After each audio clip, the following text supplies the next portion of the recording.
Hello, everybody, and welcome to the Baka podcast.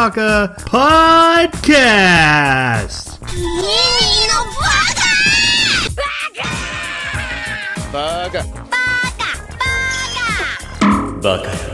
It's amazing how every time you open your mouth, you prove you're an idiot.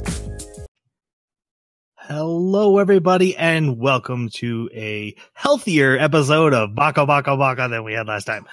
My name is Troy, and this is an anime podcast where every 2 weeks we watch an anime and then come together like a book club to discuss it before turning the discussion over to the audience who is listening because they have better ideas and thoughts than we do in theory. And as you guys know, our theories aren't always right. You see what I did there? We have a fascinating anime to talk about, Land of the Lustrous. I forget how I introduced it. Haseki no Kuni or something. I called it by its Japanese name. I probably have it written down. That is what it is. Yeah, but I don't want to go. It's Land of the Lustrous. It was found on Amazon, and to talk about it, I need the help of my handsomer and smarter co-host. And better beards. That's right. That some guy emailed about their beards in the last minisode, and we don't want to get into that. First off, we have the Cheech to my Chong, Jeremy. Oh my gosh. Now, which one was that? Cheech was the littler guy, right? Wasn't he? Yeah, but I think his career was much more successful in the end. Okay. Is our audience even going to know that reference? They can look it up. It'll be fun. Depending on their age is when we should Google it. Let's go. Isn't Cheech still with us? I think Chong is too. Really? I thought one of them died. Huh. How are you, Jeremy? How are you, Jeremy? I'm doing good. Doing good. How about you guys? That's not how this goes. You want to tell us about you. This is your moment. This is the only time I let you get a moment to talk about really boring stuff I don't care about. What are those? Battletech. Oh, okay. Battletech. Yeah, so I found on eBay they had some really good deals for some Alpha Strike boxes, and I don't have my minis anymore, so this is a great way to get a collection up and going again. So I've been playing around with that, got some Vallejo paints, started painting my minis again. So yeah, I just feel like the new stuff is really bad and been taken in the wrong direction. The story doesn't make any sense. They've completely ruined the old stuff. Well, the beautiful part is Nice work, Troy. this new stuff is actually intended to pick up where the old stuff was good. Star Wars rules. Okay. No, Star Wars sucks. Star Wars sucks. I was not loyal during WizKids. Go on. He is the Martha Stewart to my Snoop Dogg. Jason, how are you? Well, I guess I got away with tax fraud. Ooh. Actually, today was a little surprising. Where I live, we have one of those big like multi-mail boxes. Where you got like a key and you open the mailbox. There's like 12 of them and like this huge, but anyways, it's gone. The whole thing? Whole thing, absolutely gone. So that's been my day, trying to track that down, filing the police report. So, yeah, good times. So it's a whole neighborhood box, right? Yeah, and so did you have help? Tracking it everything? Wow, that is crazy. Yeah, just absolutely gone. Yeah, so we're in process of trying to find it, or at least see if anyone. But it's like it's the weekend, so it's like, well, who am I gonna call? But anyways, and the other thing is, I discovered cold brew coffee, and that's been the best / worst thing in my life I've ever discovered. It's really addicting and it's really amazing, but it takes at least 24 hours to brew it. So, okay. Anyways, that's my non-geek. Yeah, that was way better than most of them. Thank you. You get one a month. Did you guys get the joke about your names? They were stoners. And we watched Land of the Lustrous. Stones. Although technically they're not. They're gems. They're gems. Yeah. You know what? I work hard for this podcast. Show some appreciation. Troy, how you doing? I'm fine. I was really sick. If you heard the last episode, you heard the descent, and I lost my voice, and I'm really sorry about the quietness. I should have said something in those episodes too. Hopefully my voice stays through this one. So I laid around on the couch a lot and played a lot of Witcher 3. After arguing with you guys about it, I wanted to go back and play some more, and had great times. Great game. So that's what it took for you to play it again? Yeah, just too bad it's not as good as just having some free time. Yes. Okay. Yeah. It's a time sink. Much like certain games about the rims of the sky. Things like that. We should move on. We should talk about the anime. Joke. They can't all be winners, or most of them, or any of them. So we watched Land of the Lustrous, a CGI anime found on Amazon. Now that Anime Strike is gone, forever may it die. Rest in peace. And so Jeremy chose this, and we need to do our non-spoiler reviews of it to let you guys know what we thought in case you pressed play without having watched it yourself. Jeremy, you picked it.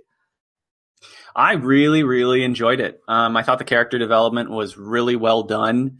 They kept a sense of mystery for me, especially though, I mean, I love geology. I love minerals, gems, stones, pretty much any of them. So getting to see their interpretation of it is really, really cool. I definitely recommend this one kind of no matter what. Okay. Jason, how about you? Absolutely fell in love with the characters, the world, the story. This studio hit this one out of the park. And I think the first thing I want to mention, especially for people that are shy of CGI animes, especially after like watching like Ajin or Knights of Sidonia, this is this is so far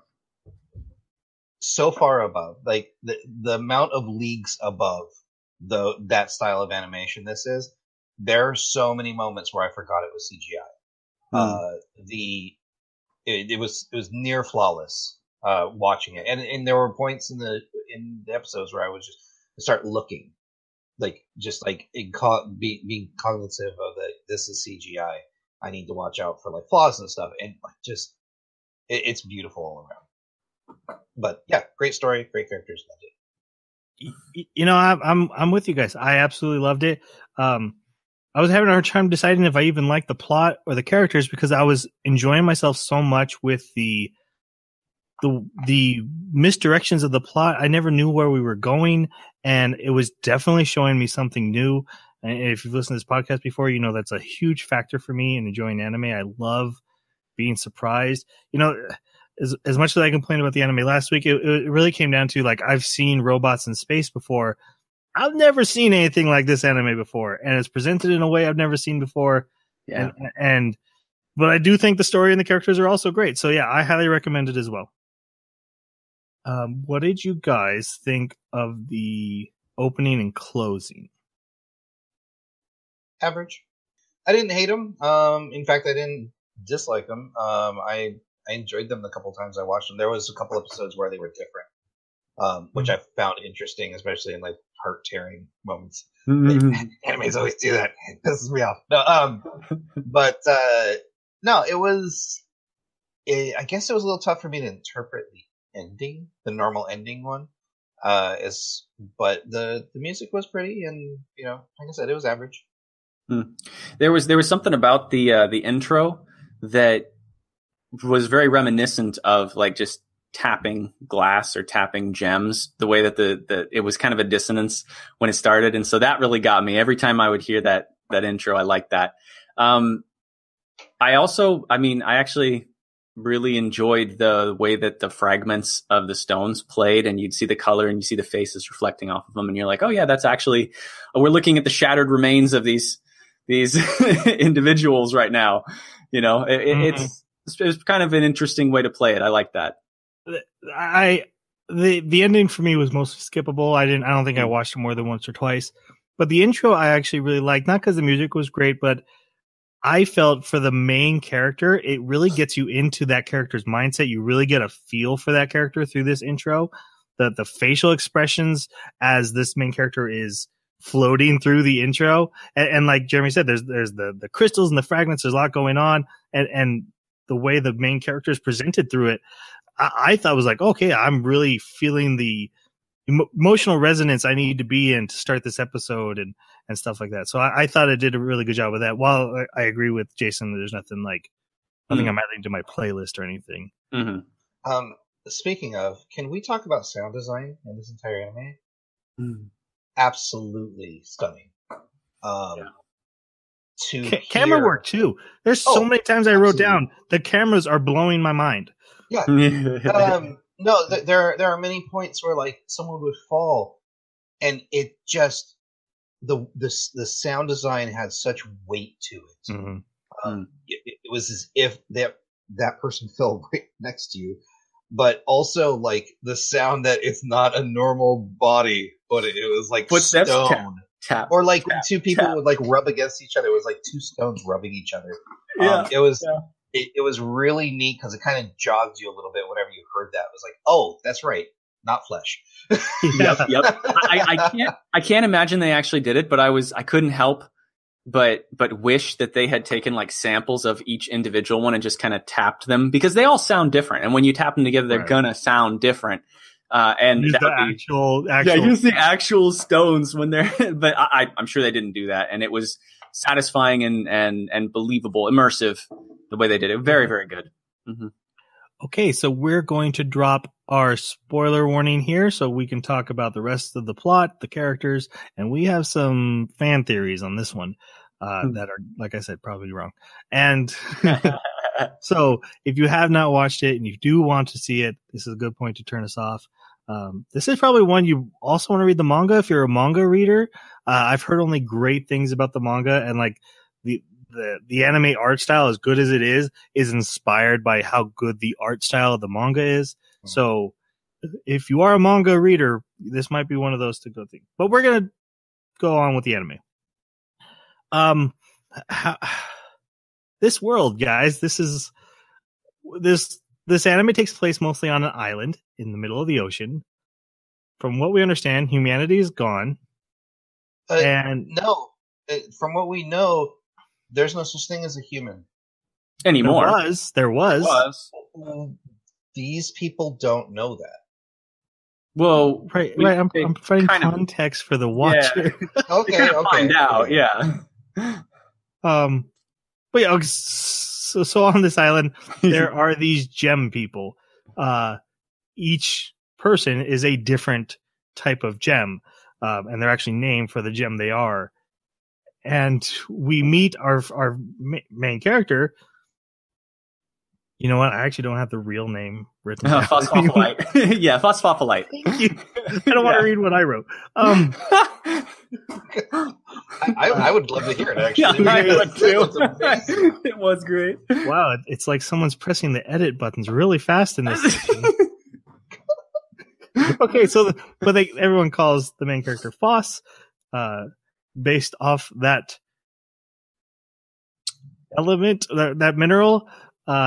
Foss is a weak, because we learn they all have different strengths of their stone, like they can crack different.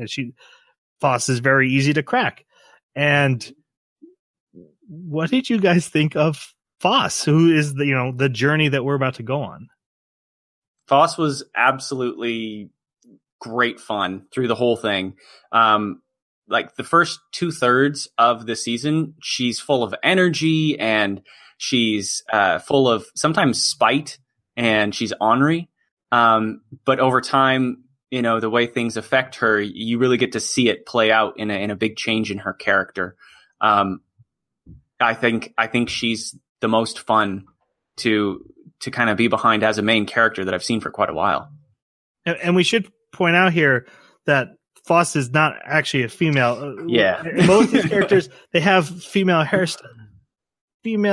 hairstyles and high heels, and so it's very easy to interpret them as females. But these gems have no gender. They are just they're not people. They are rocks that can talk and move.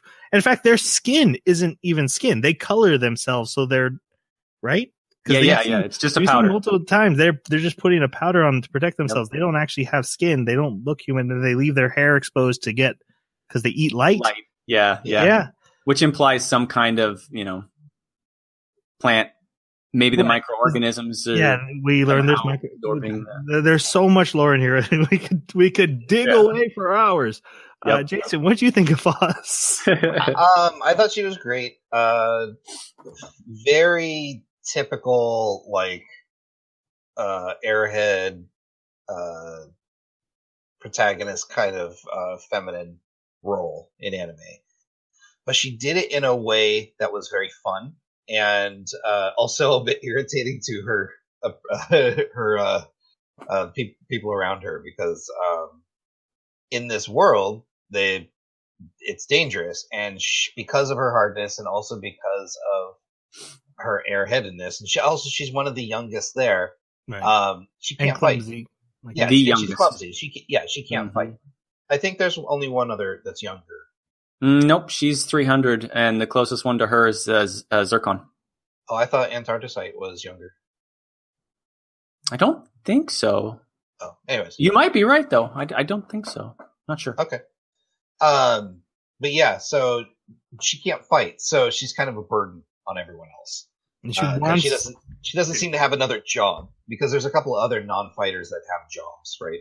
Yeah, and one thing about these gems is each one has a role to fill in their society. There's a doctor one, there's a librarian one, there's fighter ones, and Foss wants to be a fighter really bad, just because it's the coolest job, but has never had a job in the past 300 years, has had no role, but it seems like it takes a long time to learn and mature those 300 years. Because what's really great is they hand her the lightest sword that they can find, and she drops to the ground with it.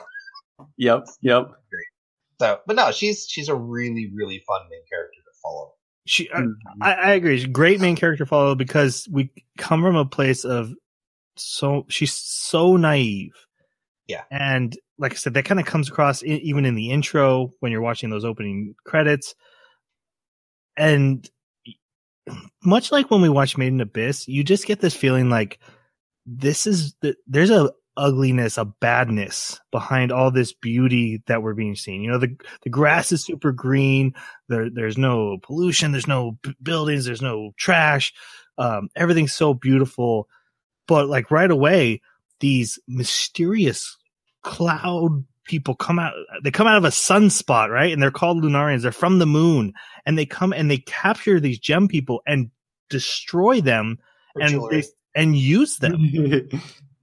Yeah, I really like the way that they kind of brought in Buddhism in some points. They also, these were really reminiscent of Hinduism to me, the way that they were garbed and the way that they, when they stood up there and they had, some of them would have like the third eye and things like that. It was really cool. The music would shift and it would become really appropriate for that kind of imagery. And it just gave you this sense of creepy, surreal foreboding. Yeah, because they're like eyes are covered over, like they're all one color, all like a pale white. And there's like a mass of them, and you can't tell if they're individuals or if they're all just sprouts of the same thing. There's bigger ones than others. Yeah, if you defeat like the little ones, they disperse into these clouds. But if you defeat the big one, the whole thing disperses into that cloud. Right. It was just so. It didn't fit with the physics of how everything else was kind of mundane, with the exception of having rock people. It was all familiar. But this thing, when it appears as this black, almost like a Rorschach image coalescing into reality, super, super weird, and gave it a great sense of flavor. Yeah. Yeah. And so this first episode has these things show up and attack two of the gem people and beat them. And like, you see the fighting and it's like, oh, they're jumping, they're doing anime action, their arrows are flying, and then the next scene, these gem people are broken across the ground, and the Lunarians are like rubbing broken, dismembered body parts against their faces because they're like, oh, it's such a pretty gem, and collecting them into these like shell baskets. And even the arrows they were using were made of the body parts of a yellow gem that they had captured earlier. Yeah, no, this is a really interesting part of this is it was Heliodor that was captured earlier, and the two that were fighting it were Morganite and Goshenite, and all three of those are types of beryl. So beryl is, of course, emerald. Of course.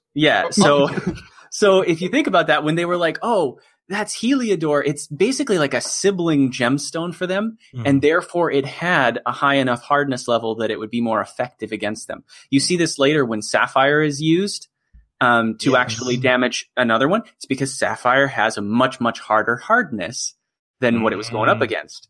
So these Lunarians are smart. They're creating traps using the Mohs scale, basically, or some equivalent of it. Jason, your thoughts on the Lunarians as a villain?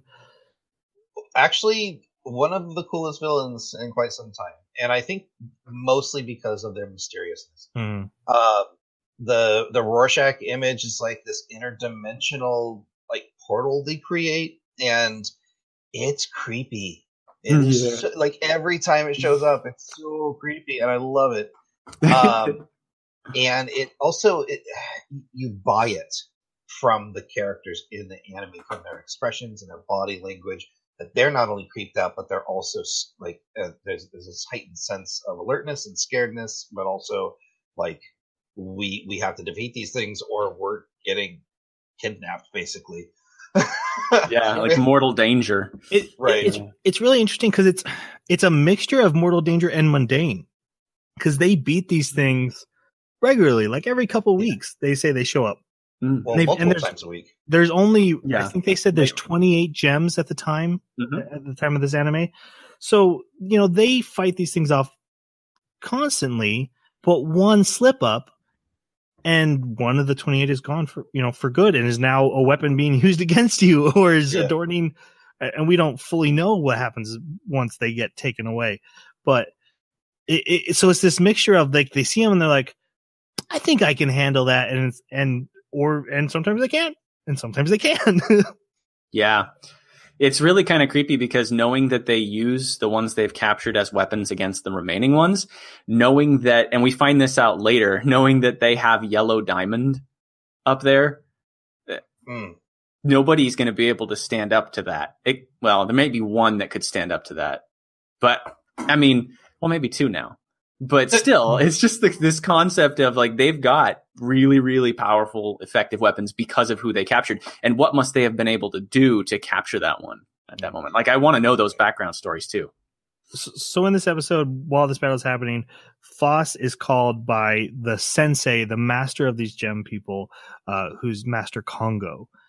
And Foss goes and gets Congo, and Congo disperses, gets rid of those Lunarians, beats them easily. A very interesting character, Jason's favorite. So what did you guys think of him? I loved how mysterious he became, because at first, in this first episode, he's very much like the master of a dojo or the leader of a small group of warriors. And he gave that air very well. And also his powers are stuff that the other gem people don't have. And we don't know if he is a gem or not. We assume, or at least I assume. I was going to ask, what do you guys think he is? I think he's a Lunarian. Okay. And that's a fair, possible. Yeah, it's possible. Yeah, absolutely. But I don't, we don't know a ton about him, right? I think he's ore. Kind of like she is later, she incorporates some ore. Speaking of gold platinum, right? I think because his name translates to adamant, I think he might be like a really, really hard metallic ore that is just solid ore. We do know he is super hard. And he like heavy too, because when he gets angry. That was the first time I laughed out loud. When he was like, they were, no. I laughed so hard because they were like, so he takes naps or he meditates. And one of them was trying to wake him up. I don't remember which one. It's Jade. Jade was hitting him on the head. All of a sudden her hand breaks off. She's like, ah! So yeah, we should talk about that. These gems have the ability to shatter and be broken. As long as you can put the pieces back together, they will live through it. So like their arm can break off and then they can just glue the arm back together, and the microorganisms that make them exist will reseal everything. And so as long as you can find the fragments, you can heal these people. So a lot of times, they lose fights, they get destroyed, and then they're able to gather every piece of them and put them back together. And they talk about how their memories are stored in the crystal. They don't have brains. It's throughout the crystal. So if they lose a limb, those memories that's stored in there are gone. So that's kind of how their biology works. But because I didn't want to just leave that someone's arm broke off and we walk away from that. Well, it was hilarious the way they did that scene. Like it was very good. I love that scene too. But no, he also seems to have like these like magic powers or chi powers that the others don't have. Like I feel like he was using stones that he had harvested himself at some point. And and then he's able to launch them with some sort of power. Yeah, it's weird because maybe it's magnetism or something, which would imply that they're not crystals. I don't know. It's weird. Well, if he goes to the shore, he could probably pick up some without hurting anybody. Pick up something. No, I liked him. I love the sense of mystery about not knowing what he is. And Jason, you brought up the way that he behaves as a teacher and the way he handles problems. And I agree. I think that the way that he deals with them is really fun to watch. Like, yes. I think my favorite thing was seeing him. You can tell he's about to lose his cool, and he does just a little bit. And even his speech is so potent that it can shatter at least Phospholite, right? It can shatter her. And yet immediately he's there to catch her. Like, I knew this was going to happen. And that's enough discipline for now. For me, he's a character who I both found charming but at the same time, and maybe it's reading too many dystopian novels, because anytime you find a utopia, you find out right underneath the layer it's a dystopia. Yep. I never felt comfortable with him. And it's this weird off-putting sense of like, he is so charming and kind and affectionate towards these gem people, and yet, man, I can't help but feel like deep down you're a villain. It makes you feel like every scene you have to watch him super closely. Even when he's petting a puppy, you're like, what are you doing? Watching you, buddy. Yeah, and I mean, he does look like the Lunarians. Among these gem people, he's the only one that's male. He's the only one, looks male. He's the only one that is this tall. Has no hair. There's so many things about him that set him in a different category than the rest of the gem people, that characteristically every one of them looks like a young girl. I mean, even though they are supposed to be androgynous, they look very feminine. And honestly, the anime plays up to that feminine appearance, even in their behavior, their mannerisms, their speech. It makes them very feminine in the traditional sense of the word. And so having him be so starkly in contrast, right? It's a very effective technique. I like it. He then, after Foss is repaired and the gems that were broken were also repaired, gives Foss the task that he feels is most appropriate, which is to create an encyclopedia of the world. Basically, research everything, learn as much as you can, and compile it. She immediately hates it. Yeah, this is the worst thing that could have happened. It's a ton of work. Foss is super lazy, does not want to do this, wants to fight. Starts asking around, get me out of this. How do I do this? Gets no help from anyone else. Everyone just uses Foss as a guinea pig. I'll let me put a dress on you. Please hold this chair while I fix it. Yada, yada, yada. But eventually, Foss is sent to go find another gem called Cinnabar. Cinnabar is a gem that has to be kept separate from all the other gems because this gem expels mercury. I believe you said it was mercury, Jeremy? Yeah, Cinnabar is a mercury ore. And so what she's expelling is the liquid mercury that comes out of this. And they call it poison. So Cinnabar lives its life in a cave alone. Yeah. Surrounded by mercury and has to patrol at night. Yeah. Now I should mention that this is, of course, this anime's version of mercury, because clearly mercury doesn't, immediately cause plants to wilt and die. But yes, I think it's trying to depict mercury. Probably. Yeah. Poison stones. Yeah. But so Cinnabar, what they have Cinnabar do is patrol every single night on the beach, around the shores. But all Cinnabar is doing is trying to get abducted and end her miserable life. It's also important to note that till this point, the Lunarians have never shown up during night. At night. In fact, they've never shown up on cloudy days, rainy days, the That's snow. true. They only show up on sunny days. So this is kind of fruitless for her at this point. But the Lunarians are also, they don't know everything about them. This is just what they've done up to this point. Right. Which is thousands of years, but they, Also, quick note, it is pointed out that the Lunarians especially want Foss because Foss is very beautiful. They just said you're such a special stone that they will be especially attracted to gathering you. Phosphosylite is actually a very rare mineral. Yes. I don't know what these rocks are, guys. Yeah, phosphophylite is from the Greek leaf and phosphate. And so, she's supposed to be this minty green, has perfect cleavage, which means, in the sense of rocks, when you smack it and break it, it breaks cleanly along the natural crystalline line. And so you get a perfectly. I know. When I read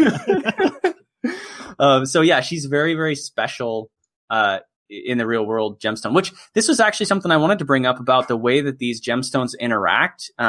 They all have this comparison issue. They are constantly wanting to compare themselves to all of the other gems.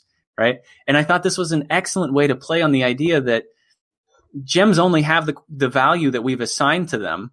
And the only time they really see each other is either when they're growing together in a matrix, which is usually specific ones, or if they happen to be on a chart, or if they're in a collector's, so who's at the top of the collector's list? Well, phosphophylite, red beryl, the different ones that are diamond, And so I thought it was really funny because the complexes existed between crystals that I could see those complexes existing between on charts. And I thought that was really, really well thought out. Okay, so on to the character Cinnabar. What did you think of them? Now, this is a character I actually thought probably was one of the more masculines of the gems. I could almost see Cinnabar being considered a male. Again, it doesn't matter because none of them are anything. But I enjoyed this character. In fact, I really wanted to know more. Not a ton of screen time, but very important to the story. Yeah, because it kind of drove Phosphophylite's motivations for quite some time of the anime. But her as just having to deal with who she is, who it is, and having to discover that basically the only one that's really depressed. Mm-hmm. That's what I see. I just see a depressive person that has no rope to pull themselves out of, because here I am in this world where I'm poisonous to everyone that I know and love. So what am I going to do? Well, I want to still be useful, so I'll just patrol at night. And these gems do seem to very much desire affection. Yeah. They all want dad to hug them. Yeah.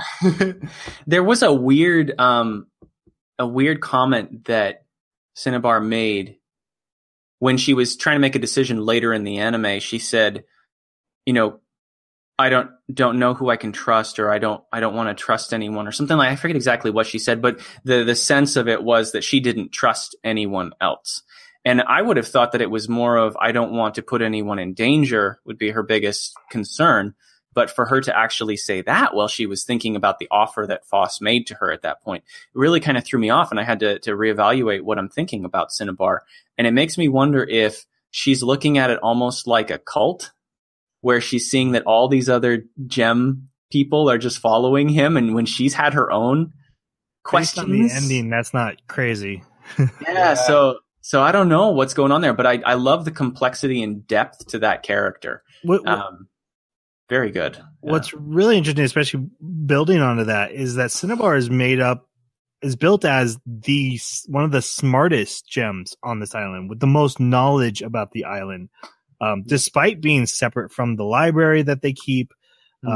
So when you say that, it's like, they just know that Cinnabar knows things, and you just wonder how deep that knowledge goes, especially as I won't say mysteries are unraveled, because I don't think we really unravel many mysteries in this anime. Mysteries are exposed. Yes. Is it ever told how old Cinnabar is? I didn't catch it if it was. I don't remember. Unknown. Okay. So in this episode, though, when Foss is looking for Cinnabar, Lunarians attack, and Cinnabar actually comes to the rescue and beats them off with one of the weirdest fight things I've ever seen. Someone puking mercury to create a barrier shield to attack with. Like, so good. It reminded me of the Mushi episode where the goo coming out of the eyes. It was that kind of off-putting weirdness. Definitely weirdness. I sent the GIF to Jeremy after he saw it, and Jason caught a glimpse of it and was like, wait, what? I was like, what are we going to be watching? Yep. That was really a moment. I was on the edge of my chair the whole time because I was in shock with each progression of, revealing this character, who they were, what they were capable of, and how they portrayed a mercury ore. It's just so cool. So cool. So basically this episode ends with Foss deciding their main quest is going to be to find a role for Cinnabar that isn't so isolated, doesn't leave them alone. Mm-hmm. Then we really get into it. The second episode starts with a little backstory, though, and I wanted to bring it up because I don't understand it. 6 shooting stars visited the planet, and this destroyed all life on it, or caused life to flee into the ocean. And then that life eventually bonded with minerals in the ocean and rose up to become these gemstones. Is that correct? No, you're mixing two different things. So life fled into the oceans, and that became its own organism adapted to living in the oceans. The life that didn't make it into the ocean died and fell into the ocean. As it decayed, it created the potential bones, possibly, that turned into the gem people. Mm-hmm. Any theories on what these 6 shooting stars were? I have no idea. Maybe they're nuclear bombs. I don't know. Yeah, maybe. Oh, that's the best thing I'd have thought of. I hadn't thought of anything, so I like that. Yeah. No, I just assumed meteors, but yeah, I don't know. So this episode takes place while the master is taking one of his infamous meditations. Praise be to naps. Foss is looking for help and eventually is sent to the character Diamond or Daya. Mm-hmm. And because they say Daya is working on new fighting techniques. A Lunarians attack again, because whenever Foss seems to go out, Lunarians do seem to show up. And Daya's like, hey, I'll handle this myself. And they mention that her partner is missing. So Daya is like repelling these arrows, and Foss hears a weird cracking noise. Then Daya's partner Bort does show up, and Bort, they mention, is the hardest of the gemstones. And Bort, with the long hair working like razor blades, just destroys the Zanarians. Then yells at Daya like, "You messed up. You shouldn't be putting yourself out like that." And points out that Daya's arm broke inside the glove when she was defending. So Diamond, even though it's super hard, is actually easy to break at the same time. Which is real, very close to real life. Right. Yeah. This actually, the difference is micro and macrocrystalline nature. So Bort is industrial diamond, basically. It's known as ballast diamond. And what diamonds they use on like diamond blades. Exactly. Yeah. And it's found in similar circles as you would normally find regular diamond, but because it's made of all these little tiny crystals, you smack it or something, it won't crack all the way through. Just a piece of it will like conchoidally break off almost. Not quite conchoidally, not quite like a shell, but close enough. It won't completely fracture it. Whereas with regular diamond, you hit it hard enough with a hard enough substance, and it will fracture all the way through, which is how they shape them and cut them. Well, actually, no, they grind them nowadays. But yeah, they do that too. It also becomes very clear very quickly that Bort is the best fighter amongst all of them as well. Which fit because of being the industrial diamond. It's there not for glamour. It's not for looks. Right. It is there to do a job. I loved that aspect of it. Like the hair is like the grinding wheel, or the saw blade. Whereas Dia is pure beauty and shining light and I but that. Dia also, I thought this was really interesting. There is a point where we see how effective Dia can be with her own qualities, because when you do fracture diamond, it can be like a razor blade sharp with single edge. That's like that. Whereas Bort, extremely hard, razor edge sharp. Whereas Bort, it's more like all these little tiny teeth, jagged teeth. So very different behavior. Okay, so I'm going to lump these two together, but thoughts on the characters, Dia and Bort. Like I said at the beginning, I loved every single character, but I did like these two characters, and specifically for the reasons Jeremy just pointed out, the beauty and niceness and just overwhelming kindness that Dia showed with a sense of wisdom. But Bort with her battle-hardened just attitude and like here for a job. Yeah, not only that, but willing to dispense valuable information, but in such a crass and harsh tone that everyone didn't listen to it. And Bort's fighting techniques improved everyone that would listen to him later on. So it's interesting just how good of a teacher that Bort can be as well. I think for me, Bort was the best example of an androgynous character this anime had to offer, because not just because of this, but I noticed this while you were talking, Jason. When you started, you said her, and when you ended, you said him. And I loved it, because I had the same thing happen to me when I was watching Bort. There were a lot of scenes where Bort was very feminine, came across as feminine to me. And then there were other scenes where Bort came across as masculine.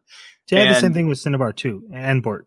I didn't have as much with Cinnabar, but I did see it there. The voice, I found the voice to be deeper. And really? and so I just kept seeing Cinnabar as a guy with long hair. But again, that's what's really interesting about this. It's completely interpretable, but it doesn't matter either. So Yep. I should also correct earlier. I mentioned that yellow diamond was taken. I meant green diamond. Yellow diamond's still here. Oh, okay. I had wondered about that, but I figured you saw something I didn't.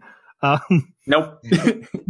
So I wanted to comment on Dia and Bort. And so something I picked up on that I thought was really interesting about both characters and their dynamic together is how they are, and just so there's clear, there's no romance in this other than what you want to interpret with your own mind. But they were very much reminded me of like an old married couple who had been together so long that each other's qualities had just become nearly grievances of like, oh yeah, Bort's saving the day again. Bort's perfect. And Bort being like, there's Diamond being reckless and not, knowing that I can handle it and doesn't need to put herself in danger.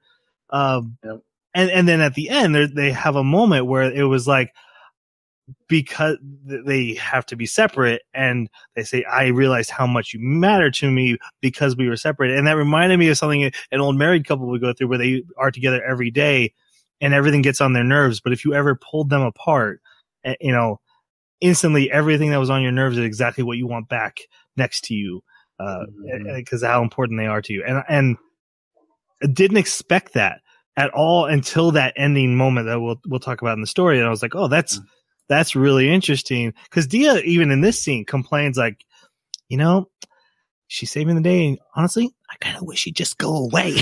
Yeah. She says it a few times. Yeah.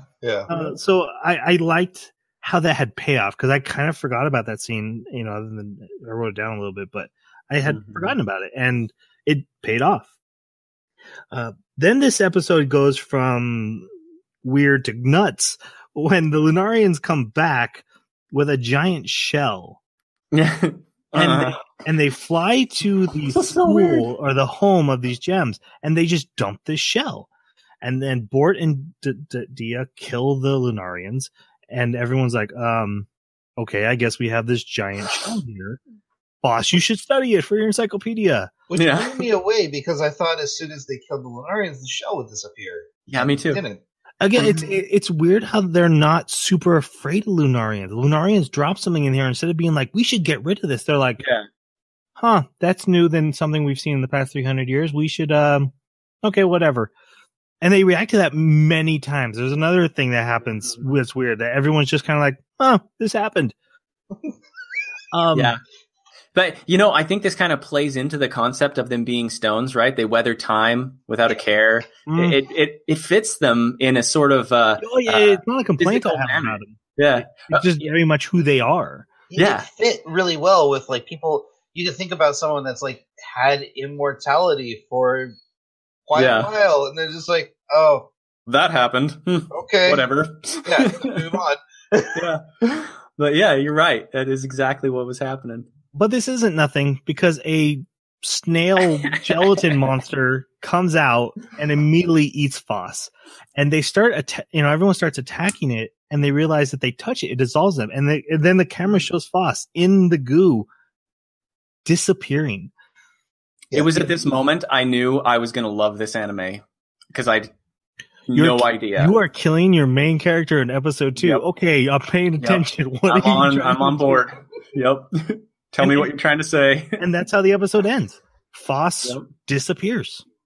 Yep, melts away. Like, even to the point where you see her eyeballs are floating around in there, and then they disappear. I watched these first 2 episodes. I ran and grabbed my kids and sat down and like, watch this. This is mind-boggling. And they loved it too. I watched these first 2 episodes twice because it just took me so by surprise. Yeah.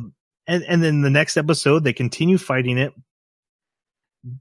Thea notices that a crack in the shell has green, and she's like, oh, that's Foss trying to tell us something. So they attack it, and they manage to knock it into the water, which is salt water, that's around the school, and it shrinks the snail down into like a tiny animal size. So again, being unafraid of anything, they just scoop this up and are like, hey, we should take this to the doctor. No, we haven't mentioned the doctor, Rutile. Rutile's awesome. A great character who wants to dissect everything. Literally. No sanctity for life, because everything's just put back togetherable. Yep. Are you familiar with rutile as a mineral at all? No. Okay, the answer is always no. Always no. You know star sapphires? Have you heard of those? Where they've got like the really pretty star in the middle that's hyper reflective? The only star sapphire I know is Star versus the Forces of Evil. Okay. Well, rutile is a mineral that grows like, it almost looks like grass or wheat growing inside of quartz or other minerals. It literally grows inside of them. Now that means it's just growing at the same time they are. But that's what it looks like. And so that's the reason why her hair is actually more textured than the rest of them. It actually does look like the mineral, looks more like hair. And also why she, in my mind at least, why she's so invasive. She's always ready to like dig in and dissect things. She's also the one that knows. She can just tell, oh, I have 10 baskets of fragments. Yeah, I can build a person from this. I can put this puzzle together. Just blew me away. Yeah, she just picks it up and puts it together. Yep, that one. Yeah. I like 5 baskets of like hundreds of sugar. Yeah. But it makes sense if you think of her as the type of mineral that actually exists inside of other minerals, right? That she understands their makeup and understands how they would go together. Makes a really good doctor character. I thought that was a great choice. Yeah. So Dia ends up caring for this snail that jumps at the name of Foss. So she assumes. I assumed it too. Yeah, I was in it. Foss turned into a snail. He got absorbed into it and took over. Makes sense. We don't know how their sentience works. Why not? We got to watch the organs inside the snail chug away as Foss was digested. So we're like, clearly Foss is accelerated becoming part of this snail right now. Yeah. Very, very well done. There's a great scene where the snail poops on Dia. That was great. And then at one point when we learn what the snail really is, I'm like, that was a deliberate choice. That was on purpose. You chose to poop on her. Yes. And you know why, too? Because Dia is the prettiest of all the gemstones. And we know what the snail thinks of itself. That's a good point. It was pretty girl slapdown. Basically, after going to everyone for help, very similar to the first episode for Foss, Dia ends up meeting Cinnabar, who points out that can't be Foss. Snails, when they eat something, they infuse it into their shell. And this makes Dia realize, oh, the green I saw on the shell, that was Foss. she has to get all the gems together. They haul the shell out, and they have to harvest Foss out of the shell and manage to put Foss back together. Which blew my mind, and also I learned something about snails. It was nice to see them follow up with that information. Yes. This gives Foss a new ability, the ability to speak snail. Yeah. You can understand what the snail is saying when she yells at it, it yells back at her. See, I was trying to figure that out, and it never made sense to me. But I think when you give your theory at the end, Jason, I think you might have something there. To me, it was just that whatever enters into their body, they incorporate. And since some of the snail got into her body, she has a little bit of snail biology now. The thing that was weird to me was that, the way the chemistry works is that they break the mineral down into its tiniest parts and then just use those parts to construct the shell as if it's any other mineral, right? This does happen in real life, right? And so wouldn't that just kill the microbacteria? That's what I was constantly bothered by, is if this is some kind of organic substance, then extracting the mineral portion from it should leave it inert. But that either means that part wasn't thought out, or that there's more to it. Maybe that's just not the correct information. Maybe we just think that's the information. Yeah. But yeah, that little hitch in it for me. So this snail becomes a character for a few episodes and introduces itself as King Ventricus. I love the caption you have there. Who will forever be known as Booby Snail. Yes. I honestly thought this character was going to play a bigger part. And again, this is when I'm writing down characters that are important. I'm like, oh, this is going to factor major into the story. And then they'll be like for 2 episodes, and it will be a major factor. But I was way off. But what you guys think of the Booby Snail? I have a feeling you're right, but just not this season, obviously. Yeah, I think she's coming back. Yeah, so that'd be interesting. I think her and her brother are coming back.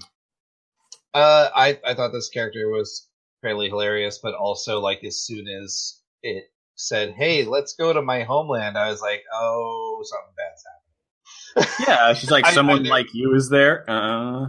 Yeah, I knew it was going to be bad. Right. But so that is what I know. Now that I know how valuable fossilite is, now the later scene makes sense to me. I was fully trusting this character until they were in the ocean. So King Ventricus talks Foss into taking the snail back to its ocean home, saying, "There's another gem person there. You could ask them about Cinnabar." And I was like, "Yeah, that makes sense." He got all weak, and I'm like, "Oh, that makes sense from what I know about this world." And then when they were in the ocean, and it's because I'm scared of the ocean, I suddenly didn't feel good anymore. I was like, no, do not want. And then,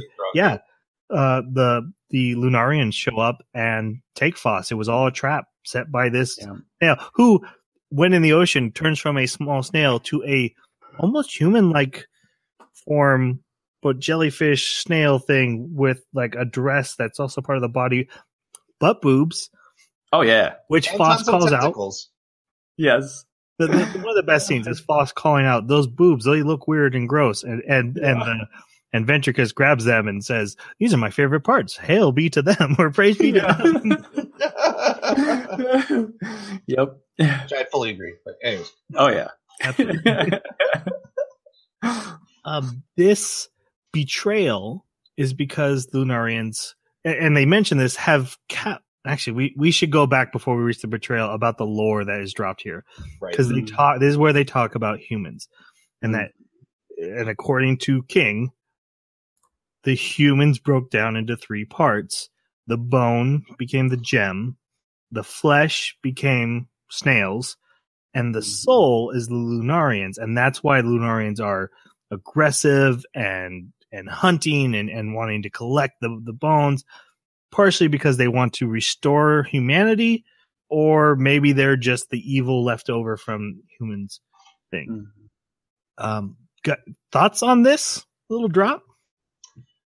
I loved this story arc because it was so new and so different from what I'm used to as far as storylines in anime. Like this was so outside the box. I was so sold, but I thought it was interesting that they personified each part of a human and then made them basically go to war, because the reason there's no more of these snail people in the ocean is because the Lunarians captured all of them. And we're not 100% sure why. Was it slave labor or? And they said they made them stupid too. They're big. They're basically stupid monsters up on the moon now, where there used to be these people things in the ocean. Right. And so, I found that whole story point fascinating. I wonder if it's for their ability to what they do with the shell, and maybe they're feeding gem people to these things to get shell stuff. I don't know. Maybe it's part of the process. I don't know. It's possible. I think my favorite part about it was having the complexity of two different ideas of the same creation myth is always fascinating. The more you can give me, the more fleshed out the world seems. And so having the story that was told to us already once, where we learned about, the life forms going into the water and then the 6 stars and all that. And then having this version of it told, which one's true? Is either one true? Are they both true just from a different point of view? I love it when anime do this. And so it was great. I was on board with that. Okay. So now we should get to the scene. They pull Foss up to the Lunarians. Oh, as they're pulling her up, she is missing both her legs. Yeah, her legs do get cut off by the arrows that were fired. Right. On this cloud with the Lunarians is a giant black shell. It's the brother of King Ventricus. When they get up there, they're basically telling King, you need to get us more gems. This isn't enough. Thank you for your service, but we're going to keep blackmailing you. But the brother wakes up and attacks. I was so confused here because when he wakes up and he looks all cute and Foss goes, kawaii! So kawaii. A giant black cute snail, but apparently very scary because the Lunarians start attacking right away. Yeah, and he was screaming, food, food, I smell food. And yet he wasn't looking at Foss. He was looking at his sister. So I was like, is he going to eat his sister? What's going on? Who's he going to eat? Is he going to eat Foss? Is he going to eat his... What's going on? I think it's just the process of waking them up from their slumber, barbarian state of whatever they had been put in by going to the moon. I have a feeling because he wasn't on the moon anymore and he smelled Foss as food. That's what woke him up. Or at least that was the context he gave once he regained his sanity. Yeah. Right, because he falls off and goes into the ocean and then emerges back in a humanoid form and helps kill the rest of the Lunarians. By the way, is super badass. It made me wonder how these guys managed to get captured by the Lunarians, because that was some pretty awesome fighting. Because the Lunarians seem endless. Yeah. That's true. Attrition. Yeah, the gems are clearly more powerful on a 1-to-1 basis, but when we can come every week and we'll see you next week with the same size of crowd, there's only 28 of you. Eventually, we're going to get one of you. That's what I'm really interested in. What the Lunarians are, their society, how they work, because they do seem to just be throwing endless hordes at this problem. And are they tools that those aren't the actual Lunarians? It's hard to know. And if it's true that they're just souls, and every time they kill them, do they just go back to the moon? That's what I'm wondering. Do they just disperse and go back to the moon, recoalesce as souls, and come back? Have we mentioned the lore and world building is so cool in this anime? Yeah, it is. I mean, does that mean they're never actually killing the Lunarians? Yeah. That's what I think. Well, I think you're right. I think so, because even when you cut the heads off the giant ones and then booby traps come out, that wasn't that. You didn't actually kill it. That was part of the plan. They wanted you to cut me open. There is one that does disappear for good that we'll talk about in the later episodes. And when it does, they mistake it, like Foss at least mistakes it for dispersing but it's called out that no, it's not dispersing. It's something else. It's going away. It found peace. Yeah. Right. And so it makes me wonder, was there a visual difference? Because I can't remember. It glowed. It glowed, but it didn't like poof into a sand cloud, did it? No. Right. Okay. Yeah. So And it shrunk to like one thing, made like one last noise, and then Mm-hmm. Okay. They basically, these two snail siblings are like, okay, now we still have the bargaining chip. We can get our parents, our friends. We can go to town. And Foss is like, yeah, that's fair. I'm fine with that. I'm pretty worthless anyway. At least, hearing that will help people. Yeah, I'll have served a purpose. And this actually changes King's mind, who then takes Foss home after snapping off 2 spines from her brother's shell. Her brother actually snaps him off. Yeah. Was it?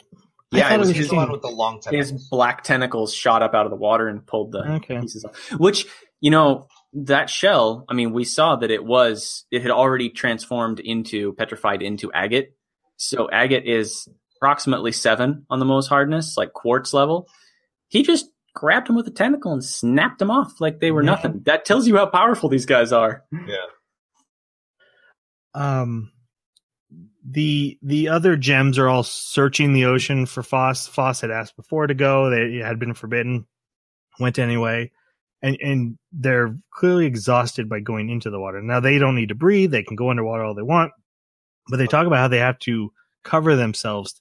Now, that seemed to me like they were just protecting the powder, though, because when Foss said, I need this to protect myself or I'll get ugly, it seemed like her face would disappear. So and like the gem underneath would be left. Foss actually mentioned this on the way there, that on the ocean floor, sunlight had a tough time getting down to them, and that's what tires them out, is they don't have Yeah, but they also needed the goo. They needed to cover themselves. Yeah, that was specifically to cover the... Was that just to protect the powder? Yeah, that's it. That powder is very interesting. It's such a strange thing, because who told them that they need to be that color? What is it? Who says you're ugly if you don't have a right? If you don't look human. And she even calls out when King Ventricus changes into her more human, booby-laden form. She even calls it out, and she's like, "Why do we both look so similar?" And that's when we got the story about, well, I think we're from the same source.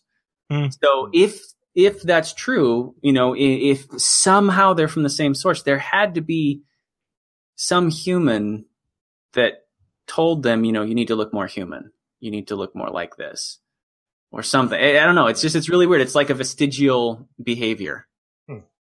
So a quick series of events. Foss gets found by Cinnabar, brought back to the school. The others find her, and she's kicked off the encyclopedia job by Master Congo. Congo's very upset. He even breaks her a little bit to show his displeasure. How the other gems' reactions to Congo's more serious moments, like oh, let's all run, and Congo's like, no, I'm going to break Foss right now. Yeah, it was really interesting to see that. Like, you got that sinister approach, but at the same time, you knew that he wasn't going to destroy her, but he's going to discipline her. Yeah, very very fatherly moment, or motherly, whatever he is. Parental. There you go. They then make new legs for Foss out of those spines. Basically, by mixing the weakness of the shell and the hardness of the agate that's agate inside the shell, they could get a similar weakness to Foss to make it compatible and give Foss new legs. What's really interesting is at first these legs don't work. Foss is kind of left unable to use them. And then when Foss remembers the promise to Cinnabar, which is interesting because, again, lost limbs, lost memory, doesn't remember who Jade is. One of the a character we've seen Foss interact with multiple times, but does remember the promise to Cinnabar and suddenly can move and move very fast. They basically are like, now she's the fastest gem. Actually, this was amazing. This whole series of events was so unpredictable for me. Yeah. Because it like every turn I was like, oh, that's what's happened. Nope, that's not what's happened. Oh, that's because like all of a sudden she's gone and everyone's like, wait, where'd Foss go? We just recovered her. I was immediately worried about the fracture point. Like, it's like when a person is given a bionic limb, right? Mm-hmm. And you have to sit there and say, well, what about the spine? How can the spine handle the torque put on it when they lift that car with their bionic arm, right? It doesn't work that way. And so when I saw her running that fast, I was like, well, what about the impact when she stops or when she takes off or when she strides? The torque being put, that should put micro cracks, even macro cracks in her. So I was a little bit pulled out of the realism just based on the rules they'd given, but not bad enough to separate me completely because they did have that element of there's microorganisms gluing everything together. So maybe there's some kind of elasticity that they're providing on these joints. And we do see a moment where it's actually in the next episode, Yellow Diamond goes to get Foss and Foss is like, yeah, I can't stop where I want to stop yet. I go too fast. And Foss is like, okay, I'll help you stop. And catches Foss while running and gives, whips him around, but then Foss fractures from it. And I'm guessing that's from what you're talking about, like the torque of it. It was because when she set her down on a rock. Oh, okay. And so the rock. I thought she cracked a little bit even when she cut her. Well, maybe I just I didn't see that. Mm-mm. Yeah, I'm probably remembering it wrong. Because I do now remember there was a rock. Yeah.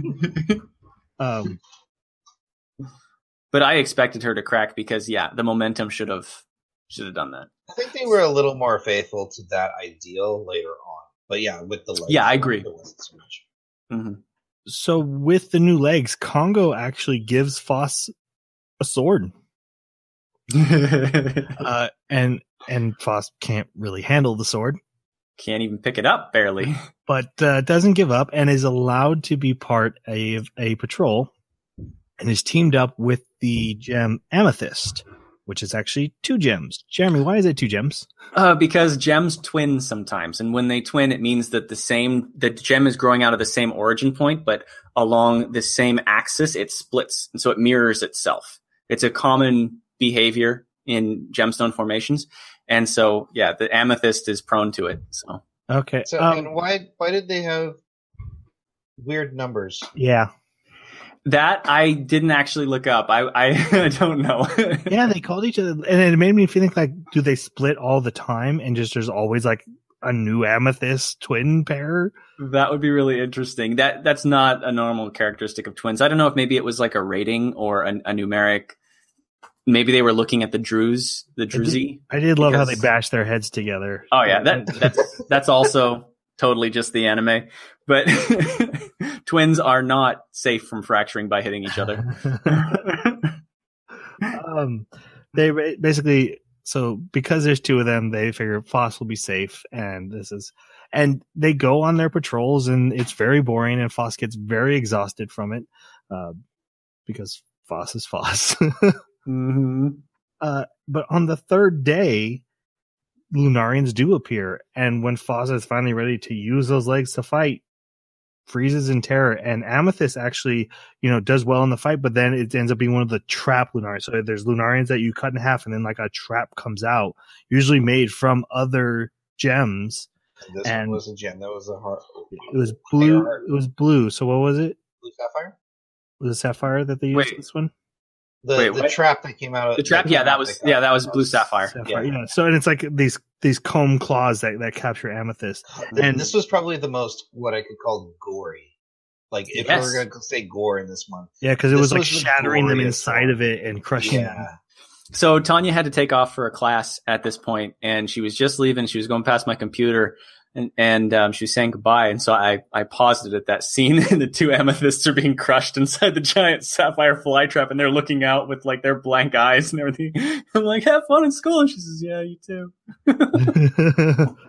Rocks, whatever you're watching. This isn't violence. This is geology. It was like broken arm pieces and stuff. Yeah, I'm studying geology. They're going through a grinder. Bort ends up saving the day and they manage to save Amethyst, and Bort gets very angry at Foss in this scene. Mm-hmm. Bort is not a fan of Amethyst or Foss's weakness, I think. Just kind of sees Foss as someone who's in the way of getting the job done, like you guys talked about. Foss is about Bort is about getting the job done. There you go. Oh, okay.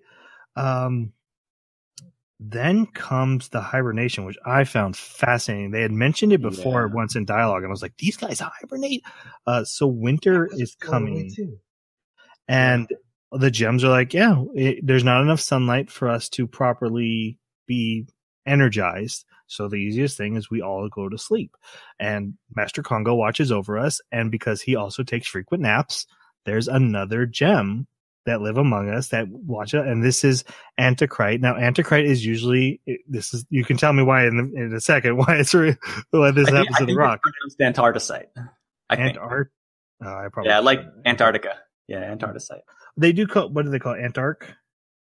Yeah, I think is so. The short name. So Antarc, usually in liquid form, in winter hardens into a actual gem form. And watches over and does all the winterly duties. Foss, who is feeling pretty upset about what happened with Amethyst, asked to stay up. Says, I don't want to sleep. And everyone's like, well, you're always first to sleep, last to wake up. What's going on? Let's talk about the hibernation for a real quick second, because it's really interesting that they wake up in the middle of it, like they sleepwalk. And Bort is terrifying when it sleepwalks. Yes. Just throw a blanket over him. That'll work. It's just so interesting how, like, you don't see it coming. They just uncover this new layer that's like, wow, that's interesting. I don't even know what to do with this information, but thank you. Yeah. They're really creating an alien civilization. They're creating something that is completely unexpected and foreign. And but Congo agrees to this. The sensei, he's like, okay, then that's what it'll be. Antarc will train Foss, and they go out to find to break these glaciers, basically, that form in the ice, and they make wailing sounds when they do. So cool. They look like Lunarians, but they're not. They call them. They said Master called them sinners, and then they have to shatter them. And then we also find out that the ice can talk. Okay. So this is really fascinating. So the things that they were calling sinners, they almost look like big spires that stuck out and had like frozen crystal shards on the edges. Which is very similar to like what's behind the Lunarians on their flying clouds. Yeah. And it seemed like they were like pulled up from the bottom of the ocean during the winter, the way that it was described. But the ice making noise, it shocked me because it was right. It should happen. Because we're dealing with so many different gems and minerals here, right? Ice is actually a mineral. Mm-hmm. Because when it's in its frozen form and it's a crystal form, it actually qualifies just like all other minerals to be considered a mineral geologically.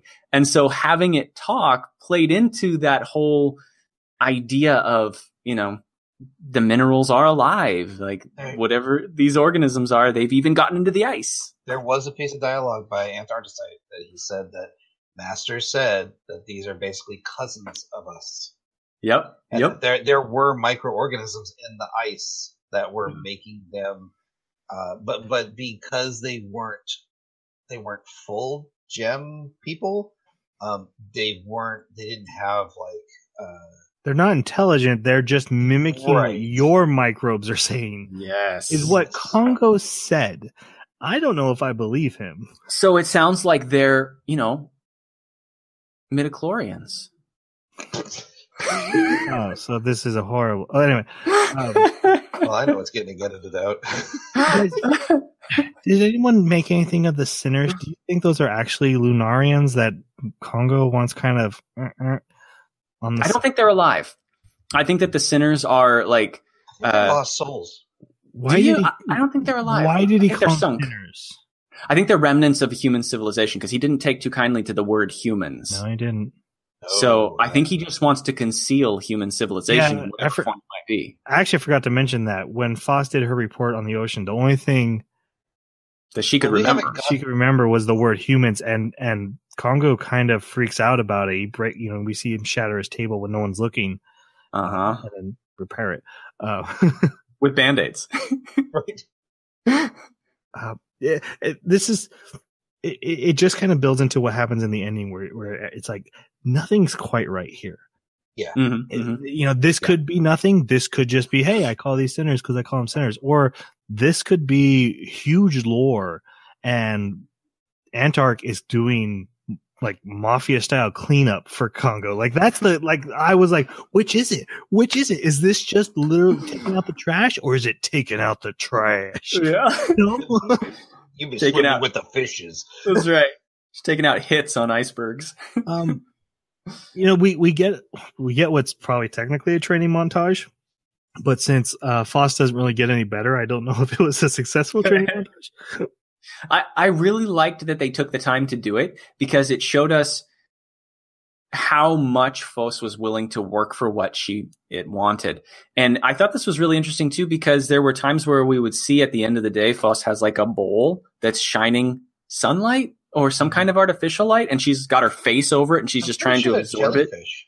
Was it jellyfish? Glowing jellyfish. Later, bioluminescence. Later, there were jellyfish lights. Remember, she pulled. She did a jellyfish poll. Who thinks I should do this? And 2 jellyfish jump out of the bowl. Yeah. I did see that. So I thought that was really interesting, because it showed that she found a way to continue working on her. It's like she had a battery basically in those jellyfish then, and how much can they rise above the limitations of the lack of nutrient, the lack of light. I hope it doesn't go the way of Dragon Ball Z, right? Where she really doesn't need the light. It's all about just energize. Or just something they did at night instead of like lighting fires. That was just normal for them. And I didn't get the sense that it was feeding them. Well, I thought it was because she was like laying over the bowl with her face on it, exhausted one night while she was talking to Antarcticide. So I thought she must be regenerating her batteries. I could be wrong. All light, it doesn't have to be, huh? See, that's, maybe it's like the same way that the grow lights. Yeah. Fluorescent light. Yeah, UV light. There you go. See, no one here grows anything that shouldn't be grown. Hey, it's legal. I got enough sun here. I don't have to worry about it. Yeah, so the other thing they have to do, like, put a blanket on Master when he falls asleep against the wall. That was awesome. Put the other gems back to bed when they start sleepwalking. But basically, it's how to attack these glaciers. And it kind of gives Foss sword training that Foss needs. I was really hoping there was going to be like a scene with Bort that was similar to when Vegeta and Goku had to change Beerus's sheets. I didn't see that. It kind of had that feeling a little bit. And I was like, I was really hoping they would go that direction. They didn't end up. At the end, though, Antark insults Foss's arms. Like, too bad your arms couldn't be as great as your legs. And Foss takes this personally, and it's like literally sitting there out there on the ice the next day, thinking, maybe I just cut off my arms. Yeah, this is when I wrote, Foss is a freaking crazy person. She's insane. I gotta go back 1 second. I hate the fact that they wear high heels when they were doing this. That Antark was wearing. I thought it was so funny. It was like, so that's how they keep traction on ice, because they left little holes everywhere they ran. It makes sense for Foss later because of abilities, but it bugged me that they're wearing high heels in combat. It's cleats. Like that. It's single point cleats. Then wear cleats. They can invent cleats. Okay. Single point cleat. I like that. Anyway, yeah. So thinking about cutting her arm off, and the ice is like, hey, I could bite him off. And Foss even considers it, and then like, no, I'm not going to do it, and then slips and falls into the water. And Antark pulls Foss up, arms are gone. Can we talk about this scene for just a second, though? Yeah. Why didn't she immediately sink? Oh, because whatever was biting her arms off probably collided together just under her head. Oh, okay. That's the only conclusion I could come to, because I was trying to figure out, why are her arms missing? So there was a collision.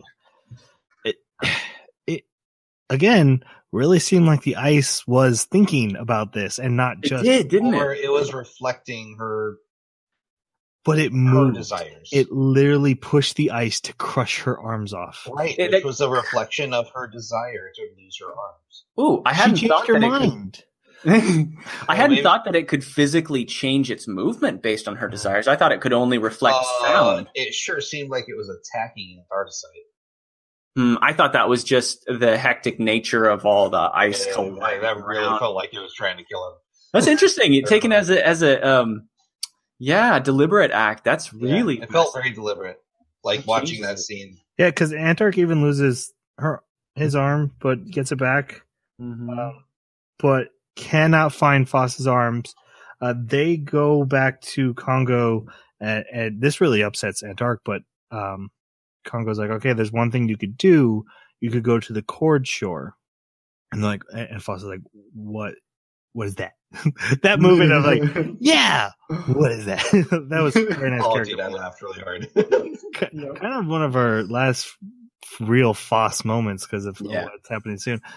Basically, we then find out there is a certain cliff on a certain shore where gem people get spit out.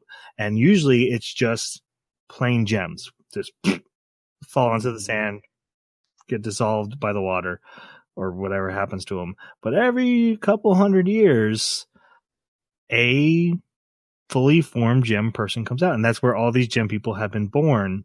And then apparently Congo finds them and raises them. Did she look like she was child size? Yes. I thought so. So some of the other gems looked very child size. And they even looked like they were wearing child clothes, like more suspenders rather than their normal suits and ties that they wear. That's what I thought too, and I was wondering if I was recognizing any of them because I thought I saw Yellow Diamond, but it must have been a different yellow-haired one because it looked like a child, and I was thinking Yellow Diamond is like 3,500 years old. She wouldn't have been a child here. Yeah, that surprised me too because later Foss is going to grow here soon, but there's an explanation for why Foss gets bigger. But this, I guess, the microorganisms just continue to multiply and build up and expand the. Which does that mean that they're actually duplicating the gem, or does the gem become less solid, less dense? I don't know. But yeah, there's very much a scene of child Foss in school, basically with Master Congo. Yeah, they are unable to find a suitable gemstone in the sand, and so Antark's like, well, there's this gold platinum stuff laying everywhere. Sticks it against Foss's arm. It's like, does that work? And Foss is like, well, this is super heavy. Yeah, it's going to be. It's super malleable. It's super heavy. And then the sunlight comes out and the gold starts growing everywhere. So awesome. It starts wrapping around Foss, but at the same time, Lunarians attack. Not only do they attack there, they start trapping Master Congo, but they also are worshiping him. Yes, it's so confusing, the interactions with Master Congo. Because he realizes something's wrong. He's got to go, and he goes to leave, and he's surrounded, and they're like grabbing at his robes, and then suddenly he's being tied by mist, and he does not make it in time.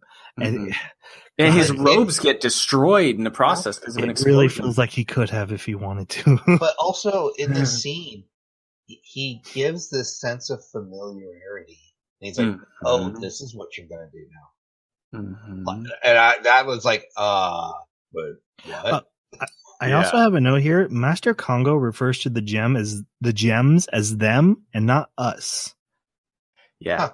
He refers to them as separate from himself. Now, that doesn't really super mean anything, but I did note it was the first time I noticed that it was in this episode. He says something about it, and I was like, you consider the gems different than you from himself because the gems are them and he is him. Yes. Which is nice because all of the visual indicators are there to tell us that, but hearing it come from his own voice adds this extra layer. Yeah, absolutely. A lot happens in this next episode. Before we go into it, I need to get your guys' thoughts on Antark because, again, very similar to Cinnabar, not a ton in this story, but a huge impact on it. This character was actually, I gotta say, she was probably my second favorite character because And yeah, even this one I saw is more feminine than masculine even, so I'm probably going to just keep calling it she. But because when it started out, I was thinking, wow, this type of crystal that is sort of a liquid is also isolated just like cinnabar, but not because it wants to be, because its nature forces it to be. And the only time that it can be up, everybody else is asleep except the master. Is it lonely? Yeah, it shows that it's lonely. But at the same time, somebody's infringing on its territory, how it handles it, just the way it behaves, knowing its hardness level is just like 2 to 3. It's weaker even than foes, yet it's out there performing so well, destroying entire glaciers with a single sword hit without cracking its wrists. With a big sword, too. That's kind of playing the point. It's got a big old sword.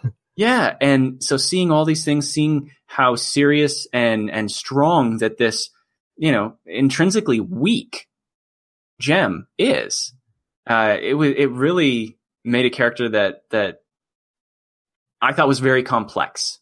Really, really good character. Yeah, it was sad to see this one go so quickly.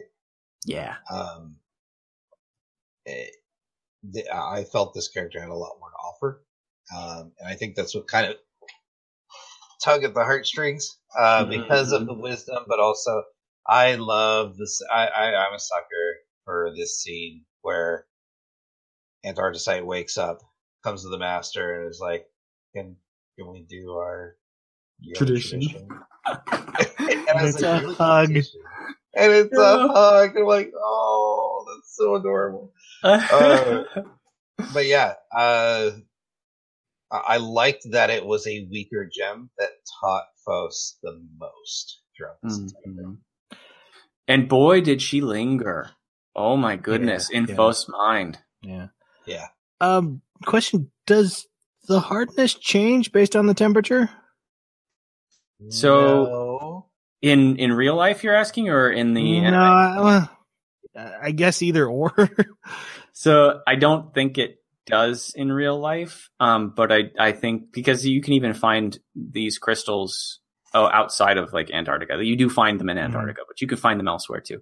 I do think that the cold is required for them to form, if I remember correctly, but they're just basically salts and some other things. Character at one point though, say the character. Yeah, the character does say that they get stronger the colder it gets. I don't think that's. We don't know what number it gets to at max or minimum. Well, 3 would be the max. Yeah, because Fos is 3.5. Okay. So that keeps her 0.5 below Fos. Okay. There's a huge battle between Antark and Lunarians. It's another trap one. Antark manages to win even though he's heavily damaged. He goes back to get Fos, who's trapped in now a gold box that is filling with gold from these new gold arms. It's so cool. Starts trying to break open the gold box and doesn't see the new Lunarians show up that destroy him. And they collect every piece and they're running off. And his last action is, shh, be quiet. Don't let them. Oh God. That's the part that sold me. They don't care about the gold. They don't notice there's a gold box there, and they even walk up to it and are like, yeah, that's not us. But Fos doesn't. Fos manages to take control of the gold and basically now gets shape-shifting arms, which is really cool. And goes after Lunarians. Managed to get a few of the ones that are still on the ground. Yeah. With the sword. And with the gold. With the gold, yeah. It makes this huge cutting disc and that's right. Yeah. But chases after Lunarians. It's mentioned later that so basically Fos is micro cracking everywhere from the weight of the gold. It's like the gold's out, and the gold's filling it instantly. Yep. So, and they talk later how there's now a network of gold that's just laced through Fos. It's important to note here. It's not just gold; it's gold platinum, and it's a really big because gold's brittle, and gold you can flake away. Platinum, even though it's soft, is extreme. It's got a very, very high tensile strength. So the mixture of the two makes it be able to do the properties that we see it do. Because if it was just pure gold, yeah, one arrow hits it and it's going to disperse. But it's mentioned that Foss is slowed down because of the weight. Even with the super legs, Foss is reduced to normal speed now. Cannot catch Lunarians, even throws the sword, flings herself all the way off this cliff trying to reach, and doesn't make it. And Congo has to catch Foss. Congo's late, and Antark is taken away. This will have a huge impact on Foss. They kept the shard of his foot, the hand or the foot, or whatever's left. In a bowl, right? Which then melts later. And then Foss has nightmares of Antark rising out of the bowl, and I thought, like, oh, you came back. You're good for you. T2000 here. Yep. T1000. What's the metal one? It's 1000. I thought it was 2. I thought it was 2000. Is it 2000? Okay. So in episode 9, we start now in spring, so there's a bit of a time jump, and Foss looks completely different. Foss is slimmer. The cut her hair much shorter. Very repurposed the hair. Yeah, repurposed it. Yes. Yeah, very similar to Antark's hairstyle. Now fights the Lunarians pretty regularly. With the aid of Congo, and uses this gold that's now throughout their entire body to, propel themselves forward, can lift up into the sky, can lash out with and can make shapes and forms. Can do strategic meetings. Yes. That was awesome. They say something. Congo mentions something about the gold weaving through the body. Did they say it's killing Foss slowly? I didn't catch that. Okay, if it sounded like it was like constantly cracking her and forcing something out, but it's probably just saying that it's infinitely now part of you, like weaving ever more inside you. But so back to that scene though, she spent the entire winter, like last half of the winter, getting used to these things, and now they're just kind of a part of her as she uses the gold to do stuff with. And so they're in this strategic meeting and describing what had happened over the winter and how Antarcticite got stolen. And everyone's so focused on the fact that most is using liquid arms to move things around in multiple directions and make shapes and creatures. And then she's like, "No, it's not scary." So she makes like flowers on the ground, and everyone just yeah. I mean, most of this episode is first they freak out, when everyone wakes up for spring. Which, when everyone wakes up, the way everyone's drawn, having a gender, I haven't been that confused since band camp because. See, that's why I say they're very feminine. They're all very feminine. They wake up and they're freaked out by these new arms, and then they're like fascinated by them. They're grabbing the arms. Let's see how far it can stretch. Yeah. Bort's like, I want to slice it open. Let's see. What does it feel like to slice? And everyone is doing this in their own. I want to design clothes for it. Right? The doctor's one was probably the best. Can I dissect those? Yeah. Straight out with the scissors and knife. Yep. I gotta say that how much Foss grew and how much she visually changed, not just having like, oh, she's got gold arms now, but her character literally grew like a full head in height. Yeah, they mentioned the gold is increased her mass, so she's taller. Such a wonderful visual representation of character growth. What I really appreciated is that, obviously this huge character growth, we're almost dealing with a whole new character, but there's moments of old Foss that flash in and out. When they're playing with her and she goes and hides behind Congo and he says, everyone make a line. So Foss panics and flees. She'll say something serious and battle hardened, and then someone will make a joke and she'll turn back into that old Foss. Like when she told Bort, I'm not scared of you no more. Yes, that's what I was thinking. Bort's like, oh, really? And she's like, no, I was just kidding. I was totally just kidding. You mentioned it earlier, and I wanted to point it out again. I love this tiny detail that as the gold platinum was filling in these cracks and like going throughout the entire body, it replaced the stiletto of the high heel. Yeah. Mm-hmm. And the reason I really appreciated that detail is because that's where all the weight sits. Mm-hmm. So now the crystal is not taking the weight, but the gold platinum is. Yep. Totally agree. Yeah. And the way it was used was very, very cool. It's a really cool ability. Yeah. I do worry. She got 3 different abilities. One was kind of lame, but in the course of season 1, if they just keep replacing Foss with new parts until she's Super Saiyan. I'm kind of hoping that they're done with that. Yeah, I want them to slow down at least a little bit. I did love the way that Foss will now attack the Lunarians. Is not this elegant jump into the air, anime jump into the air and slice them around, or some sort of Kamehameha or whatever. But no, uses the gold to make a like a stairway or an elevator, just like an elevator that lifts her up to the cloud, and then uses the other gold that she's got to make a shield, and the arrows can't penetrate the shield, and then just tank gets up to the center area, slice. Okay, which one is it? Oh, okay. I guess we're done here. One of the old ones. I'm done. Yeah. Makes it very, very mundane at that point.